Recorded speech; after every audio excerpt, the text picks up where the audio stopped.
ಬೆಂಗಳೂರು ಸೇರಿದಂತೆ ಕರ್ನಾಟಕದ ವಿವಿಧೆಡೆ ಇಂದು ಗುಡುಗು ಸಹಿತ ಮಳೆಯಾಗುತ್ತೆ ಅಂತ ಹವಾಮಾನ ಇಲಾಖೆ ಮುನ್ಸೂಚನೆ ಕೊಟ್ಟಿದೆ. ದಕ್ಷಿಣ ಕನ್ನಡ, ಉಡುಪಿ, ಧಾರವಾಡ, ಗದಗ, ಹಾವೇರಿ, ಕೊಪ್ಪಳ, ರಾಯಚೂರು, ಬೆಂಗಳೂರು ನಗರ, ಬೆಂಗಳೂರು ಗ್ರಾಮಾಂತರ, ಚಾಮರಾಜನಗರ, ಚಿಕ್ಕಮಗಳೂರು, ಹಾಸನ, ಕೊಡಗು, ಕೋಲಾರ, ಮಂಡ್ಯ, ಮೈಸೂರು, ರಾಮನಗರ, ಶಿವಮೊಗ್ಗದಲ್ಲಿ ಮಳೆಯಾಗುತ್ತೆ. ತುಮಕೂರು, ವಿಜಯನಗರ, ಚಿತ್ರದುರ್ಗ, ದಾವಣಗೆರೆ, ಬಳ್ಳಾರಿ, ವಿಜಯಪುರ, ಯಾದಗಿರಿ, ಕಲಬುರಗಿ, ಬೀದರ್, ಬೆಳಗಾವಿ, ಬಾಗಲಕೋಟೆ, ಉತ್ತರ ಕನ್ನಡದಲ್ಲಿ ಒಣ ಹವೆ ಇರುತ್ತೆ. ಇನ್ನು ಎನ್.ಆರ್. ಪುರ, ಧರ್ಮಸ್ಥಳ, ಜಯಪುರ, ಸರಗೂರು, ಹಾವೇರಿ, ಕೃಷ್ಣರಾಜಪೇಟೆ, ಮಾಗಡಿ, ಚಿತ್ರದುರ್ಗ, ಟಿ.ಜಿ. ಹಳ್ಳಿ, ಕೋಲಾರ, ಚಿಕ್ಕಮಗಳೂರು, ಶೃಂಗೇರಿ, ಗುಬ್ಬಿ, ಕುಣಿಗಲಲ್ಲಿ ಕಳೆದ 24 ಗಂಟೆಯಲ್ಲಿ ಉತ್ತಮ ಮಳೆಯಾಗಿದೆ. ಕಲಬುರಗಿಯಲ್ಲಿ 40.6 ಡಿಗ್ರಿ ಸೆಲ್ಸಿಯಸ್ ಗರಿಷ್ಠ ಉಷ್ಣಾಂಶ ದಾಖಲಾಗಿತ್ತು. ಬೆಂಗಳೂರಲ್ಲಿ ಭಾಗಶಃ ಮೋಡ ಕವಿದ ವಾತಾವರಣ ಇದ್ದು ಗುಡುಗು ಸಹಿತ ಮಳೆಯಾಗುವ ನಿರೀಕ್ಷೆ ಇದೆ.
ಮಧ್ಯ ಕರ್ನಾಟಕದಲ್ಲಿ ಶನಿವಾರ ಮತ್ತು ಭಾನುವಾರ ಭಾರೀ ಮಳೆಯಾಗಿದೆ. ಶಿವಮೊಗ್ಗದಲ್ಲಂತೂ ಶನಿವಾರ ಬಂದಂಥ ಮಳೆ ಗಾಳಿ ಏನಿದೆ ಅದೊಂದು ರೀತಿ ಜನಜೀವನವನ್ನು ಒಂದು ಸ್ವಲ್ಪ ಮಟ್ಟಿಗೆ ಅಸ್ತವ್ಯಸ್ತ ಮಾಡ್ತು ಅಂತ ಹೇಳ್ಬೋದು. ಅಷ್ಟು ರಭಸವಾಗಿ ಗಾಳಿ ಬೀಸ್ತಾ ಇತ್ತು.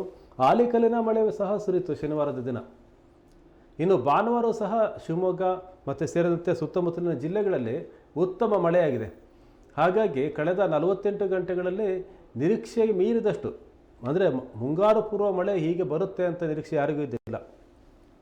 ಅಷ್ಟು ಮಳೆ ಕಳೆದ 24 ಗಂಟೆಯಲ್ಲಿ ಆಗಿದೆ.